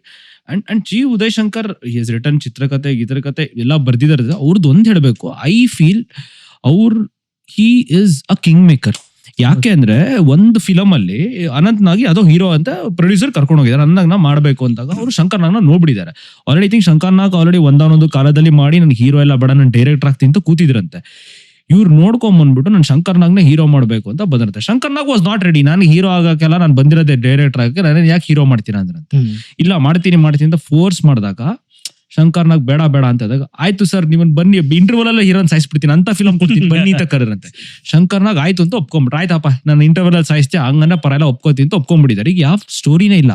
ಬಂದ್ಬಿಟ್ಟು ಜಿ ಉದಯಶಂಕರ್ನ ಕೇಳ್ಕೊಂಡ್ರಂತೆ ಪ್ರೊಡ್ಯೂಸರ್, ಸರ್ ದಯವಿಟ್ಟು ಇದಕ್ಕೆ ನಮ್ಗೊಂದು ಒಳ್ಳೆ ಸ್ಟೋರಿ ಮಾಡ್ಕೊಡಿ ಅಂದಾಗ he wrote that song where hero ಯಾವ್ದು ಸರ್ ಇದು ಎಲ್ಲ ಹೀರೋ ಇಂಟರ್ವಲ್ ಆದ್ಮೇಲೆ ಗೆಟನ್ ಆಗ್ಬೇಕು, ಆಕ್ಚುಲಿ ಇನ್ನು ಮೇಲ್ ಬರ್ಬೇಕು ಸ್ಟೋರಿಗಳೆಲ್ಲ, ನೀವೇನ್ ಹೀರೋನ ಇಂಟರ್ವಲ್ ಸಾಯಿಸ್ತೀರಾ ಅಂದಾಗ ಅವಾಗ ಆಯ್ತು ಮಾಡೋಣ ಅಂದ್ಬಿಟ್ಟು ಹೋಗ್ಬಿಟ್ಟು ಕಳ್ಸ್ಬಿಟ್ಟು ನೆಕ್ಸ್ಟ್ ಒಂದೆರಡು ದಿನ ಆದ್ಮೇಲೆ ಜಿ ಉದಯಶಂಕರ್ ಸ್ಟೋರಿನ ರೆಡಿ ಮಾಡೋರೆ. ಅದೇ ಬಂದು ನೋಡ್ಬಿಟ್ಟು ಒಪ್ಕೊಂಡು ಶಂಕರ್ನಾಗ್ ಈ ಸ್ಟೋರಿ ನೋಡಿ ಥ್ರಿಲ್ ಆಗಿ he was ready to act in it and that movie is Sitaram. ಅದಕ್ಕೆ ಅವ್ರು ಅಲ್ಲಿ ಮಧ್ಯದಲ್ಲಿ he will ಸತೋಗಿ ಅದನ್ನ Manjula best sci fi and look at Manjula she took over. ಹಿಂಗೆ ನಮ್ಮ is a king maker for Shankar Nag hero ಆಗಕ್ಕೊಂದು ಕಿಂಗ್ ಮೇಕರ್ ಆಯ್ದ್ರ, ಈ ಕಡೆ ಮಂಜುಳಾ ಅವರು ಹೀರೋಯಿನ್ ಒಳ್ಳೆ ಹೀರೋಯಿನ್ ಆಗಿ ಸ್ಟ್ಯಾಂಪ್ ಆಗಕ್ಕೊಂದು ಒಳ್ಳೆ ಹೀರೋಯಿನ್ ಆಗಿ ಕಿಂಗ್ ಮೇಕರ್ ಆದ್ರ. ದಿಸ್ ಇಸ್ ಒನ್ ಆಯ್ತು ಅಂದ್ರೆ ನೀವು ಆಟೋ ರಾಜ ಬಗ್ಗೆ ಹೇಳಿ, ನಳಿವ ಗುಲಾಬಿ ಹೂವೆ ಅದೆಲ್ಲ ಈ ಆಟೋ ರಾಜ ಸ್ಕ್ರಿಪ್ಟ್ ನ ಯಾವ ಹೀರೋಗಳು ಮಾಡ್ಲಿಕ್ಕೆ ರೆಡಿ ಇರ್ಲಿಲ್ಲ. ಯಾಕೆಂದ್ರೆ ಏನಿದು ನಮ್ಗೆ ಕನೆಕ್ಟ್ ಆಗಲ್ಲ, ಹೀರೋಗಳು ಕನೆಕ್ಟ್ ಆಗಲ್ಲ ಅಂತೆಲ್ಲ ಬಿಟ್ಬಿಡಿದ್ರು. But Chi Udayashankar again sat Shankar Nag convince ಮಾಡಕ್ಕೆ ಮಾಡಿದ್ರು, ಯಾರು ಸೂಟ್ ಆಗಲ್ಲ ಇದಕ್ಕೆ ಶಂಕರ್ನಾಗ್ ಒಪ್ಕೋತಾರ ಹೋಗಿ ಅಂತ ಕಳ್ಸಿದ್ರಂತೆ. And Shankar Nag also was looking for something on a taxi driver, ಯಾಕಂದ್ರೆ ಅವ್ರು ಮರಾಠಿ ಥಿಯೇಟರ್ ಅಲ್ಲಿ ಇದ್ರಲ್ಲ ಅವಾಗೆಲ್ಲ ಮಾಡ್ತಾ ಇದ್ರಂತೆ, ನಮ್ಗೆ ಟ್ಯಾಕ್ಸಿ ಅವರ ರಿಲೇಟೆಡ್ ಯಾವ್ದಾದ್ರು ಸ್ಟೋರಿ ಮಾಡ್ಬೇಕು ಅಂತ. ಯಾಕೆಂದ್ರೆ ಅವ್ರ ಅರುಂಧತಿ ಅವ್ರ ಪರಿಚಯ ಆಗಿದ್ದೆ ಅವ್ರನ್ನ ಟ್ಯಾಕ್ಸಿಲ್ ಕಳ್ಸೋರಂತೆ, ದುಡ್ಡನ್ನೆಲ್ಲ ಸೇವ್ ಮಾಡಿ ನನ್ನ ಗರ್ಲ್ ಫ್ರೆಂಡ್ ಆರಾಮಾಗಿ ಹೋಗ್ಲಿ ಅಂತ ಅರುಂಧತಿ ನಾಗ್ನ ಕಳ್ಸೋರಂತೆ. ಸೊ ಅವ್ರ ಲವ್ ಸ್ಟೋರಿ ಸ್ಟಾರ್ಟ್ ಆಗಿದೆ. So wanted a story about taxi drivers. So ಅವ್ರಿಗೆ ಆಟೋ ರಾಜ ಓದಿದ ತಕ್ಷಣ ಹಿ ಲೈಕ್ಡ್ ಇಟ್. ಅಂಡ್ ಚಿ ಉದಯಶಂಕರ್ ಹೇಳಿದಾಗ ಅವರು ಇನ್ನೂ ಎಕ್ಸ್ಟ್ರಾ ಡೆವಲಪ್ ಮಾಡಿದ್ದಾರೆ, ಅಂದ್ರೆ ಪೂವರ್ ಇಂದ ಬಂದಿರ್ತಾರೆ ಹೀಗೆ ಹೀಗೆ ಅಂತ. ಸೊ ಇನ್ನೊಂದು ನನ್ಗೆ ನೆನಪಾಯ್ತು, ಅಂದ್ರೆ ಚಿ ಉದಯಶಂಕರ್ ಎಂತ ಸ್ಕ್ರಿಪ್ಟ್ ಡಾಕ್ಟರ್ ಅಂದ್ರೆ, ಇದು ಒಂದು ನಿಮ್ಗೂ ಗೊತ್ತಿದೆ, ಕಸ್ತೂರಿ ನಿವಾಸ ಫಸ್ಟ್ ಅಣ್ಣವರಿಂದ ಆಮೇಲೆ ಶಿವಾಜಿ ಗಣೇಶನ್ಗೆ ಹೋಯ್ತು, ಅಲ್ಲಿ ಅಷ್ಟೊಂದು ವರ್ಕ್ ಅದು ಆಕ್ಚುಲಿ ಏನಂದ್ರೆ ಶಿವಾಜಿ ಗಣೇಶನ್ಗೆ ಫಸ್ಟ್ ಈ ಜಿ ಬಾಲಸುಬ್ರಹ್ಮಣ್ಯ ಅನ್ನೋ ಬರ್ದಿರೋ ಕಥೆನ ಶಿವಾಜಿ ಗಣೇಶನ್ ಕೊಟ್ಟಿದ್ರಂತೆ. ಅದು ವರ್ಕ್ ಆಗಲ್ಲ, ತಮಿಳಲ್ಲಿ ವರ್ಕ್ ಆಗಲ್ಲ, ಹೀರೋಯಿಸಮ್ ವರ್ಕ್ ಆಗಲ್ಲ ಅಂತ ಹೇಳಿ ಶಿವಾಜಿ ಗಣೇಶನ್ ಸೈಡ್ ಲೈನ್ಗೆ ಇಟ್ಟಿದ್ನ ಉದಯಶಂಕರ್ ಅವರು ಓದಿ ಅದು ನೋಡಿ ಅಣ್ಣವ್ರಿಗೆ ಇದಕ್ಕಿಂತ ಅದ್ಭುತವಾಗಿ ಕ್ಯಾರೆಕ್ಟರ್ ಸಿಗಕ್ ಚಾನ್ಸೇ ಇಲ್ಲ ಅಂತ ಅಣ್ಣವ್ರನ್ನ ಕನ್ವಿನ್ಸ್ ಮಾಡಿ ಅಣ್ಣವರು ಸಿನಿಮಾ ಮಾಡಿ ಅದು ಗೆದ್ದು, ಅದಾದ್ಮೇಲೆ ಶಿವಾಜಿ ಗಣೇಶನ್ ಮಾಡಿ ಟ್ರೈ ಮಾಡಿದ್ರು ಅದನ್ನೇನಾರು ಒಂದು ಅದನ್ನ ಕಸ್ತೂರಿ ನಿವಾಸ ಕತೆ ಮಾಡ್ಕೊಂಡು ರೆಡಿ ಇದ್ದಾಗ ಅದನ್ನ ಯಾರು ಒಪ್ಕೊಂಡಿರ್ಲಿಲ್ಲ ಅಂತೆ, ಅಂದ್ರೆ ಇದು ಸಾಧ್ಯನೇ ಇಲ್ಲ ಅಂತ. ಆದ್ರೆ ಚಿ ಉದಯಶಂಕರ್ ಬಹಳ ಗಟ್ ಫೀಲಿಂಗ್ ಇಂದ ಇಲ್ಲ ಇದು ಆಗತ್ತೆ, ವರ್ಕ್ ಆಗತ್ತೆ, ಮಾಡೋಣ ಅಂತ ತುಂಬಾ ಪ್ರೆಷರ್ ಹಾಕಿ, ಬೇಕಿದ್ರೆ ನಾನೇ ಅದಕ್ಕೆ ನನ್ನ ಇದನ್ನ ತಗೊಳ್ಳಿ, ಬೇಕಿದ್ರೆ ಅಂದ್ರೆ ನಾನು ಬೇಕಾದ್ರೆ ಬರ್ಕೊಡ್ತೀನಿ, ಗ್ಯಾರಂಟಿ ನಾನೇ ಬರ್ಕೊಡ್ತೀನಿ, ಬೇಕಿದ್ರೆ ಇದು ಗೆಲ್ಲತ್ತೆ ಅನ್ನೋ ತರದಲ್ಲಿ ಅವರು ಯಾವಾಗ ಕಸ್ತೂರಿ ನಿವಾಸ ಸಿನಿಮಾವನ್ನ ಅಪ್ರೂವ್ ಮಾಡಿ, ಅಂದ್ರೆ ಯಾರೂ ಕೇಳದೇ ಇದ್ದಾಗ ಇವರು ಅಷ್ಟು ಸ್ಟ್ರಾಂಗ್ ಆಗಿ ನಿಂತ್ಕೊಂಡು ಅದು ಗೆಲ್ತಲ್ವಾ. ಅದಾದ್ಮೇಲೆ ಏನಾಯ್ತು ಅಂದ್ರೆ ಅಣ್ಣವರ ಕಂಪ್ನಿಯಲ್ಲೂ ಕೂಡ ಚಿ ಉದಯಶಂಕರ್ ಹತ್ರ ಕೇಳೋರಂತೆ, ಅಂದ್ರೆ ಯಾವ್ದೇ ಸ್ಕ್ರಿಪ್ಟ್ ಅನ್ನಾದ್ರೂ ಕೂಡ ಓಕೆ ಚಿ ಉದಯಶಂಕರ್ ಏನ್ ಹೇಳ್ತಾರೆ ನೋಡೋಣ ಅನ್ನೋ ತರದಲ್ಲಿ ಅವ್ರ ಹತ್ರ. ಅಣ್ಣವರು ಸಹ ವರ್ಧಪ್ನವರ ಮಾತು ಹೆಂಗಿರ್ತದೋ ಚಿ ಉದಯಶಂಕರ್ ಅವರ ಮಾತು ಕೂಡ ಅಷ್ಟೇ ಅಥೆಂಟಿಕ್ ಆಗಿ ಅವ್ರನ್ನ ಅಂದ್ರೆ ಅವ್ರು ಇಲ್ದೆ ಇದ್ ಮಾಡ್ತಿರ್ಲಿಲ್ಲ, ಇಲ್ಲ ಅಂದ್ರೆ ಅವ್ರ ಸ್ಕ್ರಿಪ್ಟ್ ಇಲ್ಲ ಅಂದ್ರೆ ಬಿಡ್ತಿರ್ಲಿಲ್ಲ, ಸ್ಕ್ರೀನ್ ಪ್ಲೇ ಇಲ್ಲ ಅಂದ್ರೆ ಬಿಡ್ತಿರ್ಲಿಲ್ಲ. ಹಂಗಾಗಿ ಹೇಳೋರಂತ ನನಗೆ ಚಿ ಉದಯಶಂಕರ್ ಇರೋ ತನಕ ನಾನು ಯಾವ ಫಿಲಮ್ ಫಸ್ಟ್ ಅವ್ರ ಕಾಲ್ ಶೀಟ್ ತಗೊಂಬನ್ನಿ ಅವ್ರ. ಕರೆಕ್ಟ್. ಬೇಕಾದ್ರೆ ನಿಮ್ಗೆ ಸುಮ್ನೆ ನೋಡಿದ್ರೆ ಅವರ ಇದು ಬಿಟ್ರೆ ಯಾವ್ದು ಅಂತಂದ್ರೆ ಅವರ ಕೊನೆಯ ಆಕಸ್ಮಿಕ ಬಿಟ್ರೆ ಬೇರೆ ಯಾವ ಸಿನಿಮಾದು ಅಂದ್ರೆ ಅಲ್ಲಿವರೆಗೆ ಆಕಸ್ಮಿಕದವರೆಗೆ ನಿಮ್ಗೆ ಚಿ ಉದಯಶಂಕರ್ ಅಣ್ಣವರು ಬೇರೆ ಮಾಡೇ ಇಲ್ಲ. ಆದ್ರೆ ಅದೊಂದು ತುಂಬಾ ಸ್ಯಾಡ್ ಕಥೆ ಇದೆ ಅದು, ಅಂದ್ರೆ ಅದು ಎಷ್ಟು ಸತ್ಯನೋ ಗೊತ್ತಿಲ್ಲ. ಬಟ್ ಆ ಸಿನಿಮಾದಲ್ಲಿ ಹಂಸಲೇಖ ಬಂದ್ಮೇಲೆ ಆ ಸಿನಿಮಾದಿಂದಾಗ ಅವರು ಬರೀಲಿಲ್ಲ ಅಥವಾ ಬರೆಯಕ್ಕೆ ಅವ್ರನ್ನ ಕೇಳಿದ್ರು ಕೂಡ ಅವ್ರು ಒಪ್ಕೊಳ್ಳಿಲ್ಲ, ತರದ್ ಏನೋ ಒಂದು ಕತೆ ಕೇಳಿದೆ ನಾನು. ಆದ್ರೆ ಅವ್ರಿಗಂತ ಒಂದು ಸಾಂಗ್ ಇಟ್ಕೊಂಡಿದ್ರಂತೆ, ಕೊನೆಯಲ್ಲೂ ಬರೀಲಿ ಅವರು ಕೊನೆವರೆಗೂ ಹಿ ವಾಸ್. ಅವಾಗ ಅಣ್ಣವ್ರು ಹೇಳಿರಂತೆ ನಂಗೆ ಚಿ ಉದಯಶಂಕರ್ ಸ್ವಭಾವ ಗೊತ್ತು, ಬೇಡ ಅವರೇ ಇನ್ಫ್ಯಾಕ್ಟ್ ಚಿ ಉದಯಶಂಕರ್ ರಿಕ್ವೆಸ್ಟ್ ಮಾಡ್ಕೊಂಡಿರತ್ತೆ ನಮ್ಗೆ, ಬೇಡ ಬಿಟ್ಬಿಡಿ, ನಾನು ಈ ಫಿಲಮ್ ಇಂದ ಸ್ವಲ್ಪ ದೂರಾನೇ ಇರ್ತೀನಿ ಅಂತ ಕೇಳ್ಕೊಂಡಿದ್ದಾರೆ. ಅವಾಗ ಲಾಸ್ಟ್ ಅಲ್ಲಿ ಯಾವ ಸಾಂಗ್ ಹಾಕ್ಬೇಕು ಅಂತ ಗೊತ್ತಾಗದೇ ಇದ್ದಾಗ ಹಂಸಲೇಖ ರೋಟ್ ಲಾಸ್ಟ್ ಅಲ್ಲಿ ಹುಟ್ಟಿದರೆ ಕನ್ನಡ ನಡ ಹುಟ್ಟಬೇಕು ಅಂತ, ಬಿಕಾಸ್ ಅಣ್ಣ ಅವರು ನಾನು ಕನ್ನಡಿಗರದ್ದು ಒಂದು ಇಮೇಜ್ ಬೇಕಾಗಿದ್ದು ಒಂದು song. But coming back to Chi Udayashankar sir, ಇನ್ನೊಂದು ನಾನು ಕಿಂಗ್ ಮೇಕರ್ ಅಂದಾಗ ಈ ದ್ವಾರಕೇಶ್ ತನ್ನ ಹೀರೋ ಆಗ್ಬೇಕು ಅಂತ ಅವ್ರಿಗೆ ಏನಿರಲಿಲ್ಲ, ಹಿಂಗೆ ಹೋಗ್ತಾ ಇದ್ದಾಗ ಅವ್ರು ನನ್ ಹೀರೋಗೆ ಯಾವ್ದೋ ಒಂದು ಮೆಟೀರಿಯಲ್ ಬೇಕು ಕತೆ ಬೇಕು ಅಂತ ಹೇಳ್ತಾ ಇದ್ದಾಗ ಚಿ ಉದಯಶಂಕರ್ನ ಕೇಳ್ಕೊಂಡ್ರಂತೆ. ಆಗ ಚಿ ಉದಯಶಂಕರ್ ಬರೆದಂತ ಕತೆ ಕುಳ್ಳ ಏಜೆಂಟ್ 000 ಅಲ್ಲಿಂದ ಬಂದಿದ್ದು. ಅಂಡ್ ಇಮ್ಯಾಜಿನ್ ಅವ್ರು ಬಂದಾಗ ಅವರು ಸಾಂಗ್ ಬರ್ದಾಗ ನನ್ಗೆ ಈ ತರ ಒಂದು ಕಾಮಿಡಿ ಸಾಂಗ್ ಬೇಕು ಅಂತೆಲ್ಲ ಕೇಳ್ತಾ ಇದ್ರಂತೆ, ಬಿಕಾಸ್ ಈ ವಾಸ್ ಅ ಕಾಮಿಡಿಯನ್ ಅಂತ ಅಲ್ವಾ, ಕಾಮಿಡಿ ಸಾಂಗ್ ಗಳು ಬೇಕು ಅಂತ ಕೇಳ್ತಾ ಇದ್ದಾರೆ ಅಂತ. ಅವ್ರು ಯಾರ ಹತ್ರ ಆಡಿಸ್ತೀರಾ ಅಂದಾಗ ನಾನು ಕಿಶೋರ್ ಕುಮಾರ್ ಹತ್ರ ಆಡಿಸ್ತೀನಿ ಇದ್ರಂತೆ. ಸೊ ಇವರು ನಂಬಕ್ ರೆಡಿ ಇಲ್ಲ, ಏನ್ ನಂಬಕ್ ಹೋಗಿ ದ್ವಾರಕೇಶ್ ಅವ್ರು ಕನ್ವಿನ್ಸ್ ಮಾಡ್ಕೊಂಡ್ ಬಂದಾಗ ಕಿಶೋರ್ ಕುಮಾರ್ ಹಾಡ್ತಾರೆ ಅಂತ he is written a song. ಅದನ್ನ ಕಿಶೋರ್ ಕುಮಾರ್ ಓದಿ ಆ ಮೀನಿಂಗ್ ನೆಲ್ಲ, and in fact imagine chi Udayashankar has translated that in Hindi, ಏನೇನು ಇದ್ರ ಮೀನಿಂಗ್ ಅಂತ. ಅದನ್ನ ಒಪ್ಕೊಂಡು ಕಿಶೋರ್ ಕುಮಾರ್ ಕನ್ನಡಕ್ಕೆ ಹಾಡಿದ್ದು ಆಟ ಆಡು ಅಂತ. ಚಿ ಉದಯಶಂಕರ್ ಇಂಗ್ಲಿಷ್ ಅಲ್ಲಿ ಕೂಡ ಅದೇ ಅನ್ನೋರ್ದು ನನಗೆ ಗೊತ್ತಿರುವಂತ ಏಕೈಕ ಇಂಗ್ಲಿಷ್ ಸಾಂಗ್ ಅಂದ್ರೆ ಇಫ್ ಯು ಕಮ್ ಟು. ಕನ್ನಡದಲ್ಲಿ 3 ಇಂಗ್ಲಿಷ್ ಹಾಡುಗಳು ಬರ್ತವೆ ಅದ್ರಲ್ಲಿ, ಬಟ್ ಮೋರ್ ಪಾಪ್ಯುಲರ್ ಅಂದ್ರೆ ಇವೆರಡು. MTV ಎಲ್ಲ ಬರ್ತದೆ ಸರ್, ಟೆಕ್ನಿಕ್ ಕಲರ್ ಅಂತ MTV if you come today. I think Rajkumar ಅವರು ಯಾವುದೇ ಕತೆಗಳನ್ನ ಆಯ್ಕೆ ಮಾಡ್ಕೋಬೇಕಂದ್ರು ಸಹ ಚಿ ಉದಯಶಂಕರ್ ಅವ್ರನ್ನ ಕೇಳ್ತಾ ಇದ್ರು. ಎಷ್ಟೋ ಸತಿ ರಾಜ್ಕುಮಾರ್ ಈ ಕತೆ ಬೇಡ ಅಂತ ಬಿಟ್ಟಿದ್ರು ಕೂಡ, ಅದು ವಿಶಾಲಾಕ್ಷಿ ದಕ್ಷಿಣಮೂರ್ತಿ ಅವರ ಕತೆ ಒಂದು, ಐ ಥಿಂಕ್ ಜೀವನ ಚೈತ್ರ ಅನ್ಸುತ್ತೆ, ಅದನ್ನ ಅವ್ರು ಬೇಡ ಅಂತ ಹೇಳ್ತದಾಗ ಚಿ ಉದಯಶಂಕರ್ ಒಂದ್ 5-6 ಡಬ್ಬಾ ಕತೆಗಳನ್ನ ಹೇಳಿ ಆಮೇಲೆ ಈ ಕತೆಗಳು ಹೇಳಿದಾಗ ಒಪ್ಕೊಂಡ್ರಂತೆ. So look at is intelligence, how he works ಅಂತ. ಅಂಡ್ ನನಗೆ ಅನ್ಸಿದ್ದು ಈಗ ಚಿ ಉದಯಶಂಕರ್ ಲವ್ ಸಾಂಗ್ಸ್ ಎಲ್ಲ ಬರ್ತೀನಿ, ಫೀಲಿಂಗ್ ಸಾಂಗ್ಸ್ ನಿಮ್ಗೆ ಗೊತ್ತಿದೆಯಾ ಚಿ ಉದಯಶಂಕರ್? ಅದೇ ನಲಿಯುವ ಗುಲಾಬಿ ಹೂವೇ ಆಗತ್ತೆ. ಆಮೇಲೆ ಕಣ್ಣೀರ ಧಾರೆ ಇದೇಕೆ ಇದೇಕೆ, ಬಾಡಿ ಹೋದ ಬಳ್ಳಿಯಿಂದ ಹೂವು ಅರಳಬಲ್ಲದೆ. ಆ ಬಾಡಿ ಅಂದ್ರೆ ಅವರೆಲ್ಲ ಇವತ್ತಿಗೆ ಅಂದ್ರೆ ಅವರೆಲ್ಲಾ ಸ್ಯಾಡ್ ಸಾಂಗ್ಗಳು ಇವತ್ತಿನ ಜನ್ಸಿ ಕೂಡ ಕನೆಕ್ಟ್ ಆಗುವ ಸ್ಯಾಡ್ ಸಾಂಗ್ಗಳೇ. ಇನ್ನೊಂದು ಇದ್ರಲ್ಲಿ ಒಂದು ಮಜಾ ಇದೆ, ಆಕ್ಚುಲಿ ನಿಮ್ಗೂ ಗೊತ್ತಿದೆ. ಜಿ.ಉ. ದೇಶಂಕರ್ ಅವ್ರ ಬಗ್ಗೆ ಒಂದು ಇದು ಬುಕ್ ಮಾಡೋಣ ಅಂತ ಶ್ರೀಧರ್ ಮೂರ್ತಿ ಡಿಸೈಡ್ ಮಾಡಿ ಅವರ 500 ಹಾಡುಗಳನ್ನ ಒಂದು ಸಂಕಲನ ಮಾಡಂತ ಡಿಸೈಡ್ ಮಾಡಿರಂತೆ. ಅದ್ರಲ್ಲಿ ಒಂದಷ್ಟು ಸೆಲೆಕ್ಟ್ ಮಾಡಿ ಆಡಿಸಿ ನೋಡು ಬಿಡಿಸಿ ನೋಡು, ಅದ್ರಲ್ಲಿ ಇನ್ನೊಂದು ಸ್ಯಾಡ್ ವರ್ಷನ್ ಇದೆ, ಆಡಿಸಿದಾತ ಅದನ್ನ ಹಾಕೋಣ ಅಂತ ಹೇಳಿದ್ರಂತೆ.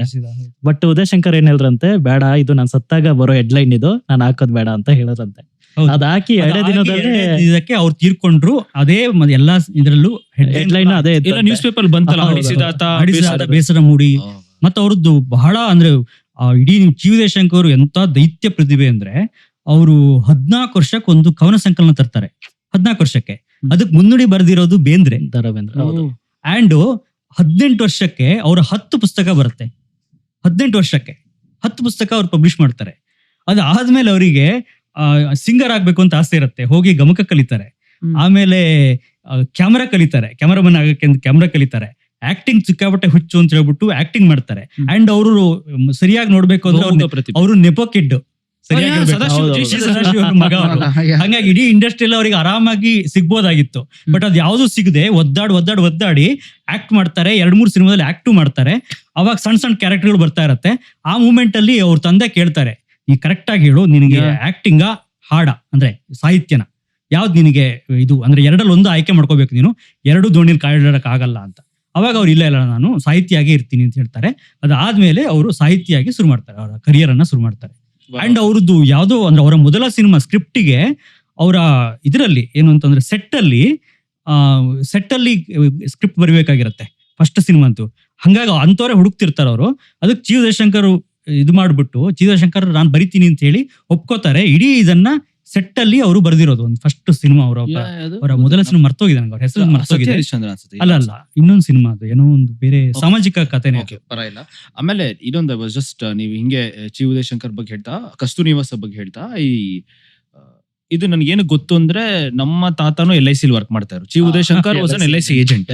ಸೊ ಅವ್ರಿಬ್ರಿಗೂ ಪರಿಚಯ ಇತ್ತು, ನಮ್ಮ ತಾತಗೂ. ಸೊ ಏನಾಯ್ತು ಅಂದ್ರೆ, ಅದಲ್ಲಿ ಬರುತ್ತಲ್ಲ ಸಾಂಗ್, ಅವರು ಯಾರೋ ಬಂದು ರಾತ್ರಿ ಅವರು ಕೆಲಸ ಮುಗಿಸ್ಕೊಂಡ್ ಬಂದಾಗ ತಲೆ ತಿಂತಾರಂತ, ಇದೊಂದ್ ಸಾಂಗ್ ಬರ್ಕೊಟ್ಬಿಡಿ, ಇವ್ರು ಏನಪ್ಪಾ ತಲೆ ತಿಂತಾರೆ, ನನಗೆ ಬೇಡ ಅಂತ ಹೇಳ್ಬಿಟ್ಟು ಓದಿರಂತ. ಆದ್ರೂ ಬತ್ತು ಆಫೀಸಿಂದ ಬಂದು ರಾತ್ರಿನೂ ಬಿಡಲ್ಲ, ಮನೆಗೆ ಬಂದು ತಿಂತಾ ಇದಾರೆ ಅಂತ, ತಲೆ ತಿಂತಾ ಇದಾರೆ ಅಂದಾಗ, ಆಯ್ತು ನೀವು ಕೂತ್ಕೊಳ್ಳಿ ಅನ್ಬಿಟ್ಟು ಹೋಗಿ ಸ್ನಾನ ಮಾಡ್ಕೊಂಡ್ ಬಂದು, ಸಾಯಂಕಾಲ ಆಫೀಸಿಂದ ಬಂದು ಸ್ನಾನ ಮಾಡ್ಕೊಂಡ್ ಬಂದು ಅಲ್ಲೇ ಮನೆ ಮುಂದೆನೆ ಕೂತಿದ್ರಂತೆ. ಅವಾಗ ಬರ್ದಿದ್ಲ ಏನು, ನನ್ಗೆ ಎಷ್ಟು ಕಾಟ ಕೊಟ್ರು ನಿಮಗೆ ನಾನು ಒಳ್ಳೇದೇ ಕೊಡ್ತೀನಿ ಅಂದಾಗ, ಮೈಯನ್ನು ಹಿಂಡಿ ನೊಂದರ ಕಬ್ಬು ಸಿಹಿಯ ಕೊಡಬಹುದು ಅಂತ ಬರ್ದಿದ್ದಾರೆ. ಸೊ ಅದು ನಾವು ಏನ್ ಅನ್ಕೋತೀವಿ, ಗರ್ಲ್ ಫ್ರೆಂಡ್ಗೋಸ್ಕರ ಲವರ್ಗೋಸ್ಕರ ಬರೀತಿದ್ದಾರೆ ಅಂತ. ಇವರು ಪ್ರೊಡ್ಯೂಸರ್ಗೋಸ್ಕರ ಬರ್ತಿದ್ದು, ಮೈಯನ್ನು ಹಿಂಡಿ ನೊಂದರ ಕಬ್ಬು ಸಿಹಿಯ ಕೊಡುವುದು, ತೆಯ್ಯುತ್ತಲಿದ್ದರೂ ಗಂಧದ ಪರಿಮಳ ತುಂಬಿ ಬರುವುದು. ನಾನು ಹಂಗೆ, ನೀವು ನನ್ಗೆ ಎಷ್ಟೇ ಕಾಟ ಕೊಟ್ರು ನಾನ್ ನಿಮ್ಗೆ ಫೈನಲಿ ಕೊಡೋದ್ ಗಂಧಾನೆ, ನಿಮಗೆ ಫೈನಲಿ ಕೊಡುವಂತದ್ದು. ಅಂಡ್ ಅವ್ರದ್ದೊಂದು ದೇವರು ಬಗ್ಗೆ ಬೈಯೋದೊಂದು ಸಾಂಗ್ ಇದೆ ಅವ್ರದ್ದು, ನಂಗೆ ಬಹಳ ಇಷ್ಟ ಅದ ಸಾಂಗ್. ಯಾವ್ದು ಅಂತಂದ್ರೆ, ಅವರು ಇದಕ್ ಬರ್ದಿದ್ದಾರೆ, ಯಾವ್ದು ಅಂತಂದ್ರೆ ಪ್ರಭಾಕರ್ ಅನ್ಸುತ್ತಲ್ಲ, ಅಲ್ಲ ಜಿಮ್ಮಿಗಲ್ಲು ಸಿನಿಮಾದಲ್ಲಿ, ದೇವ ಮಂದಿರದಲ್ಲಿ ದೇವರು ಕಾಣಲೇ ಇಲ್ಲ, ನ್ಯಾಯ ಮಂದಿರದಲ್ಲಿ ನ್ಯಾಯವು ಸಿಗಲೇ ಇಲ್ಲ. ಅದರಲ್ಲಿ ಕೊನೆಗೆ ಬರುತ್ತೆ, ಸತ್ಯವೇ ಗೆಲ್ಲುವುದು, ಧರ್ಮವೇ ನಿಲ್ಲುವುದು ಎನ್ನುವುದೆಲ್ಲ ಮಾತುಗಳು ಬರೀ ಮಾತುಗಳು ಅಂತ ಬರುತ್ತೆ. ಹಂಗೆ ಅಂದ್ರೆ ಇಡೀ ಒಂದು ದೇವರನ್ನ ಬೈಯುವ ಒಂದು ಸಾಂಗು. ಅದನ್ನ ಅವರು ಗೊತ್ತಿಲ್ಲ ಅಂದ್ರೆ, ನಾವು ಜಿ.ಉ. ದೇಶಂಕರ್ ಅವರನ್ನ ವೈಯಕ್ತಿಕವಾಗಿ ತುಂಬಾ ಕಷ್ಟಗಳನ್ನ ಅನುಭವಿಸಿದವರು ಅವರು. ಹಂಗಾಗಿ ಆತರ ಹಾಡುಗಳನ್ನ ಅವರ ಒಂದು ಮನಸ್ಸಿನ ಮಾತು ಆಗಿರ್ಬೋದೇನೋ ಅಂತ ಅನಿಸ್ತಿರತ್ತೆ. ಯಾಕೆಂತಂದ್ರೆ ಅವರು 34 ವರ್ಷಕ್ಕೆ ಅವ್ರಿಗೆ ಶುಗರ್ ಬರುತ್ತೆ. ಅವ್ರದ್ದೊಂದು ಕತೆ ಚೆನ್ನಾಗಿದೆ. ಕತೆ ಅಂತಂದ್ರೆ ನಮ್ಗೆ ಕತೆ ಅದು, ಅವ್ರಿಗೆ ಜೀವನ. ಅವರು ಯಾವ್ದೋ ಒಂದು ಸಿನಿಮಾದಲ್ಲಿ ಒಂದು ಹಾಡು ಬರೀತಾರೆ. ಆ ಹಾಡು ಬರೆದಾಗ ಅವ್ರು ಬಹಳ ಚೆನ್ನಾಗಿ ಬರ್ದಿದ್ದೀರಿ ಅಂತ ಹೇಳ್ಬಿಟ್ಟು ಅವರಿಗೆ ಒಂದು 200 ರೂಪಾಯಿ, ಅವ್ರದ್ದು ಎಲ್ಲ ಇದ್ರಲ್ಲೂ ಸಮ್ಮಾನ ತಗೊಂಡು 200 ರೂಪಾಯಿ ಅಂತೆ ಒಂದು ಹಾಡಿಗೆ ಅವರು. ಅದ್ರ ಜೊತೆಗೆ ಅವರು ನಿಮ್ಗೆ ಬೋನಸ್ ಅಂತ ಹೇಳಿ ಒಂದು ಸ್ವೀಟ್ ಬಾಕ್ಸ್ ಕೊಟ್ರಂತೆ. ಕೊಟ್ಟು ಇವ್ರಿಗೆ ಭಯಂಕರ ಇಷ್ಟ ಸ್ವೀಟು, ತಿಂದ್ರಂತೆ. ಮರುದಿವ್ಸ ಅವರಿಗೆ ಶುಗರ್ ಅಂತ ಗೊತ್ತಾಯ್ತು. 34 ವರ್ಷಕ್ಕೆ ಶುಗರ್ ಬಂತು. ಅದಾದ್ಮೇಲೆ ಅವ್ರು ಯಾವತ್ತೂ ಶುಗರ್ ಮುಟ್ಲಿಲ್ಲ. ಆದ್ರೆ ಬಹಳ ಇಷ್ಟ ಅವರಿಗೆ, ಇಷ್ಟ ಅಂದ್ರೆ ಶುಗರ್ ಆಗಿತ್ತು. ಹಂಗಾಗಿ ಶುಗರ್ ಎಲ್ಲ ಡಯಾಬಿಟಿಕ್ ಇದ್ರು ಕೂಡ ನಮ್ಮೆಲ್ರಿಗೂ ಸಿಹಿ ಆಗಿರುವಂತ ಹೌದು. ಹಾಡುಗಳೇ ಕೊಟ್ಟಿದ್ದಾರೆ. ಸಿಹಿ ಮುತ್ತು ಸಿಹಿ ಸಿಹಿ ಮುತ್ತು. Very good. ಸೊ ಇನ್ನು ಹಲವಾರು ಕವಿಗಳ ಬಗ್ಗೆ ಮಾತಾಡ್ತಾ ಇದೀವಿ, ಹಲವಾರು ಸಾಂಗ್ಸ್ ಗಳ ಬಗ್ಗೆ ಮಾತಾಡ್ತಾ ಇದೀವಿ. ಅಲ್ಲಿ ತನಕ keep watching exchange room. Like ಮಾಡಿ, ಶೇರ್ ಮಾಡಿ, ಕಮೆಂಟ್ ಮಾಡಿ, ಸಬ್ಸ್ಕ್ರೈಬ್ ಮಾಡಿ, ಬೆಲ್ ಐಕಾನ್ ಹೊತ್ತಿ.